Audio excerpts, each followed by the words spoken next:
Next, there's also some new required minimum distribution rules, but this is really for people that have extremely large IRAs. And you might have heard of the investor Peter Thiel. He was an early investor on, I believe, PayPal, maybe even in Facebook. And he was able to put a lot of those early shares that he bought in those companies into his Roth IRA. And now, supposedly, he has a Roth IRA worth $5 billion. So you could imagine that the IRS and maybe even Congress is not real happy to know that whenever he decides to sell those shares in those companies, maybe he already has done so, there's no taxes due, and he could take out $5 billion and not pay any tax. Are you ready for a successful retirement? We're addressing the topics facing today's retirees. Welcome to Retire with Ryan. Now here's your host, Ryan Morrissey.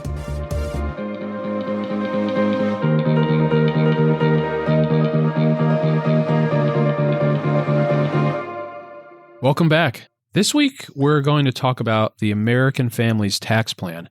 You may have read about it, and that's the tax plan that's been proposed by President Biden that could have significant impact on not only your taxes, but also the ability to pursue certain strategies such as the Backdoor Roth IRA and Roth IRA conversions. So I want to talk about that and also some of these other tax strategies.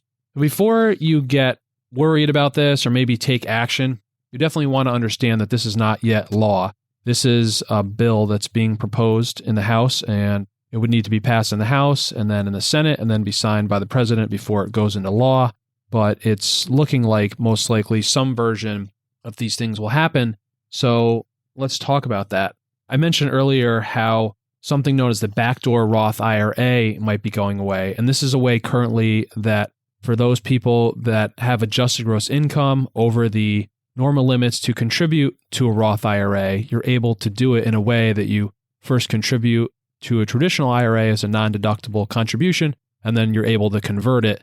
And if you have no other IRAs in your name, then there's no tax due. And this has been a popular strategy for high income earners since 2010 when this was created due to a tax law change. But it's looking like that will probably go away for beginning next year. So if you're considering doing that for this year, then you definitely want to do it before it maybe goes away next year.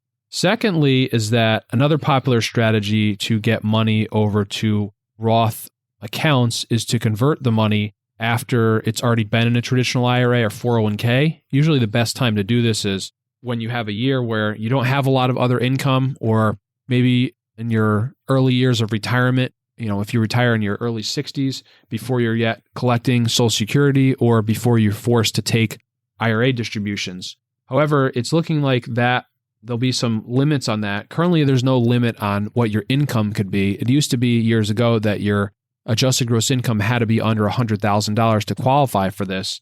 And it looks like some version of that is going to come back into play beginning in 2032. So you will still have roughly 10 years to take advantage of this, but there can be a cutoff, really, it looks like, for high income earners with income over $400,000 as a single filer or $450,000 as a married couple. But you still have a good amount of income to go up to. What's not clear is whether the conversion will be counted in that conversion. So we have to stay tuned to see what happens with that. Another thing that you might have read about is that capital gains tax rates are going to be changing under this bill. There was some talk about making capital gains tax rates and ordinary income rates the same, and that would have pushed capital gains rates up to a maximum of 37%, up from its current maximum of 20%. But that didn't make it through the bill. But what will be changing is that for those single filers that have taxable income of $400,000, they now will be paying 25% capital gains tax. And for married couples filing jointly with income over $450,000, they will also be paying 25%. However, there still is the ability for single filers and married filers filing jointly to pay 0% capital gains tax. That would apply for single filers up to $40,400 of income, and for married couples filing jointly up to $80,800. And then above there, up to $400,000 for a single filer and up to $450,000 for a joint filer, you would pay a 15% capital gains rate. So it's good to see that it's not going up for everyone. It would really just be people that are making amounts over those limits I mentioned that would be paying that higher capital gains tax rate. So you still can benefit from early in retirement or years where you don't have income, selling assets that you have capital gains on, and maybe even paying 0% if you don't have a lot of other income, or paying a maximum 15% as well. And presumably this capital gains rate will be the same as the dividend rate. That's how it's currently set up, is just unsure as of this point. But if you are in a situation where your income will be over those limits this year, unfortunately, the way this bill is written, this change is retroactive back to September 13th, 2021, when the bill was introduced. So unfortunately, you can't sell something now this year to pay capital gains tax at that lower rate because this change is retroactive. There are a few exceptions, but for most people, those aren't going to apply. The next change is there are increased ordinary income tax brackets. And that means for people that are in the highest tax bracket, it's going from 37 to 39.6%. And there's also a decrease in the amount of income that it takes you to reach that highest bracket. Currently, as a married couple filing jointly, your income would have to be over $628,000, your taxable income, to be in the 37% bracket. But now, once you go over the 35% bracket, which is $450,000, that 39.6% for a married couple filing jointly will be effective for any income over $450,000, and as a single filer, over $400,000. And there's no longer a 37% bracket, so you go right from 35 to 39.6%. So it would be great to keep your income underneath that level because it's quite a big jump going from that. And there's also an additional surtax, which will apply to very few people, and that's a 3% surtax that starts at $5 million of income. So for very few people that would apply, but if you were in that, then now it would push the bracket up to 42.6%. And that's before also the additional 0.9% Obamacare tax and the 2.9% Medicare tax that could apply as well. And I should mention that for any filers that are underneath these maximum brackets, the maximum 39.6 bracket, either single filer under $400,000 taxable income or married couple filing jointly under $450,000, the proposed brackets are exactly the same as to what they've been in past years. One of the next proposed changes is for those listeners that run a small business. You're currently able to deduct 20% of the ordinary business income. It's called the qualified business income deduction. And there are some proposed changes with that. They wouldn't eliminate that, but there would be a cap, and the cap would start for a single filer with $400,000 of income or a married couple filing jointly of $500,000 of income. And next change is that for those also small business owners that are filing as an S Corp, there's currently a tax benefit to receiving S Corp distributions. You don't actually have to pay Medicare or Social Security on those distributions. However, there's a proposed change that will actually require those single filers with modified adjusted gross income over $400,000 or joint filers with modified adjusted gross income over $500,000 to aggregate that distribution with other income for the calculation of what's known as a net investment income tax, which is essentially another 3.8% tax on those distributions that you could be receiving from the S Corp. So it still could make sense to have an S Corp, but you just might want to look at that to see if it's still the best tax structure for you going forward.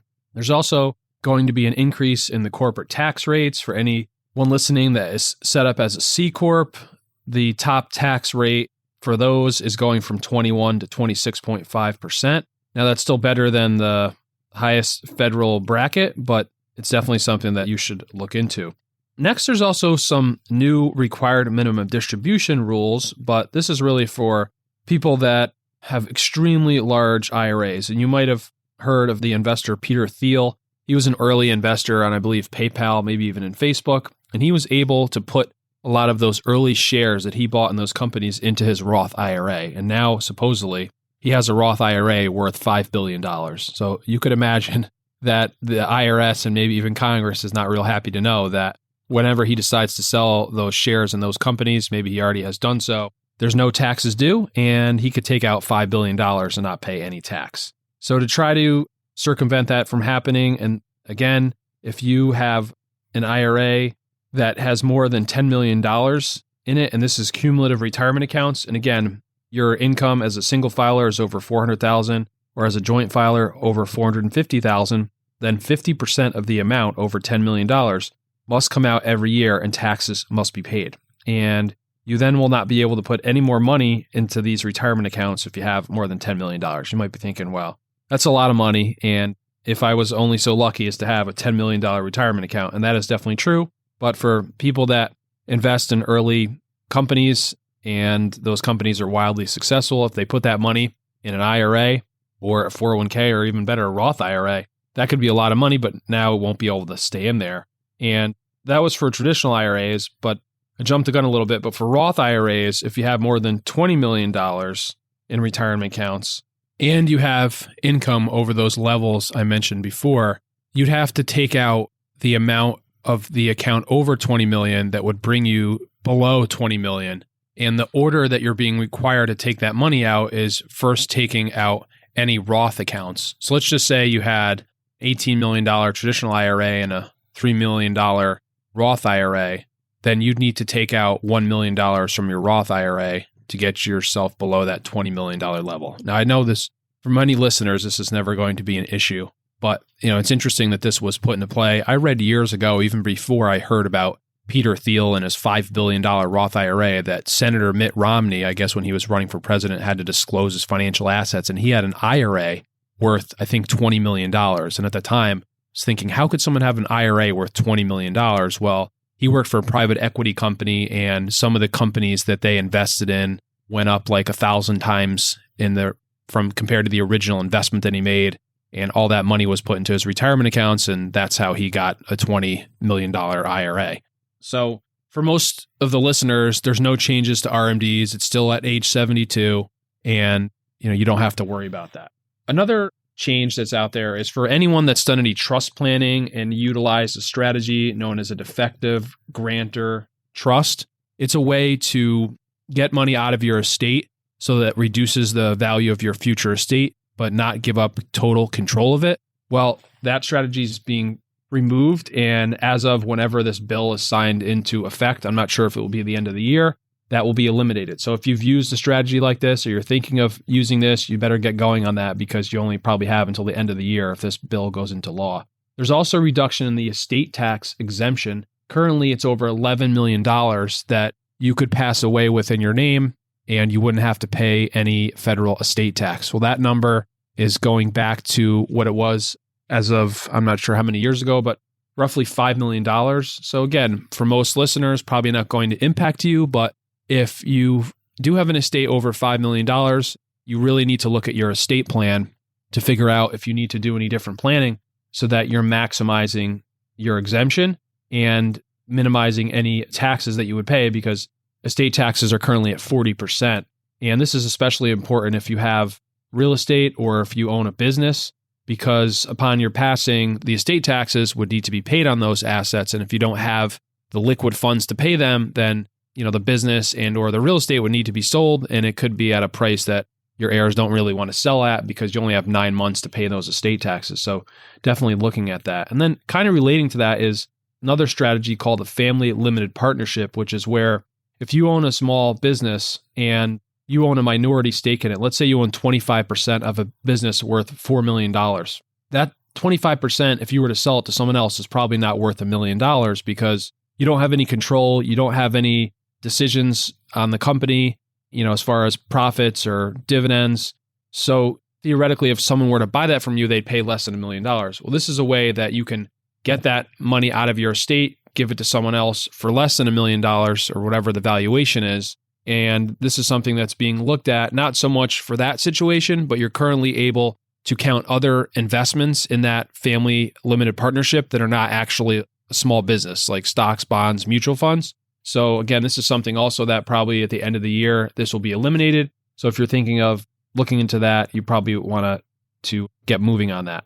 Another thing is that There's wash rules, which impact if you sell a stock and buy it back, being able to take a loss. Let's just say you own a stock that you paid $10,000 for, and let's say it's stock of Amazon and it's now worth $7,000. Well, you could sell that stock and take up to that $3,000 loss on your taxes. And as long as you wait 30 days to buy that back, then you can capitalize on the loss. But if you bought it back within the 30 days, you no longer can take that loss. Well, this same rule was not really in effect for cryptocurrencies and commodities, meaning that if you own Bitcoin, you paid $10,000, it went down in price to $7,000, you could sell it and generate a loss, and then you could buy it back immediately that same day, and there was no restriction of that 30-day window. Well, there's some type of rule like this that's going to probably go into place. So if you do have any cryptocurrencies or currencies in general that have losses, you probably want to think about taking that loss this year and buying it back. You don't have to wait the 30 days, and that way you've capitalized on the loss, and then you'll just have to abide by the 30-day rule going forward whenever this law goes into effect. Last thing, may not affect as many of the listeners, but for anyone with children, there's currently a child tax credit that you receive for every child that you have, and that number looks like is going up. It will be $3,600 per child under the age of 6 and $3,000 for any children over the age of 6. And you may have seen this if you have children where you're getting deposits directly into your bank account. This was part of the American Recovery Act, I believe. And so this is most likely going to continue, and this will turn over into monthly payments in 2023. If you have a child that qualifies, then you'll just start seeing deposits right into your bank account. And there is a phase out based on your adjusted gross income. It's $150,000 for couples. It's $112,500 for head of household filer and $75,000 for a single filer. But according to what's out there, there's no penalty, I guess, if you got the money and didn't qualify for it. And it's going to be based off your lowest 3 years tax returns. So there's multiple ways you can qualify. And then there's also a change where normally now you have to actually be the parent of that child and also be housing that child and be paying the majority of their living expenses. But apparently it'll be going to where if you're just, even if you're a grandparent and you're watching that child, you don't have to be their parent and you don't actually have to pay all of their living expenses. They just have to be living with you and you could qualify. So kind of interesting how that will be coming out. So what should you do about all this? Well, definitely, I guess you could wait to see until this actually becomes a law, because right now it's just a bill. But as I mentioned earlier, if you're been doing the Backdoor Roth IRA or thinking of doing it this year, definitely take advantage of that before the year's over, because that might be gone. If you're converting any after-tax money in Roth accounts that you think your income might be too high to convert in future years, maybe do that. If you're using any trust planning, you should talk to your estate planning attorney about that. And also, if you have any capital gains and you're thinking, oh, I'm going to sell things now because that way I'll pay at the lower tax rate, just remember, unfortunately, this is retroactive to when this bill was introduced, I believe September 13th. So don't make any rash decisions regarding that. So I hope this helps shed some information on potential changes to the Backdoor Roth IRA and also other tax changes regarding the American Families Tax Act. And as I've addressed on a few recent episodes, if you have a listener question, feel free to drop your question at retirewithryan.com. From there, click on the contact form, put your question and your contact information, and that will be considered for a future episode. Also, if you don't have a plan for retirement or you're looking to get your plan updated, consider attending my 2-night retirement readiness workshop. There's still some availability for the classes that start on October 28th. So sign up before it's completely sold out. Have a great week, and I look forward to talking to you next Wednesday. Take care. You should consult a financial advisor familiar with your specific circumstances before you make any financial decisions. Nothing in this broadcast constitutes a solicitation for the sale or purchase of any securities. Any mention of rates of return are historical or hypothetical in nature and are not a guarantee of future returns. Ryan Morrissey, CFP, is an investment advisor representative of Morrissey Wealth Management, LLC, a registered investment advisor.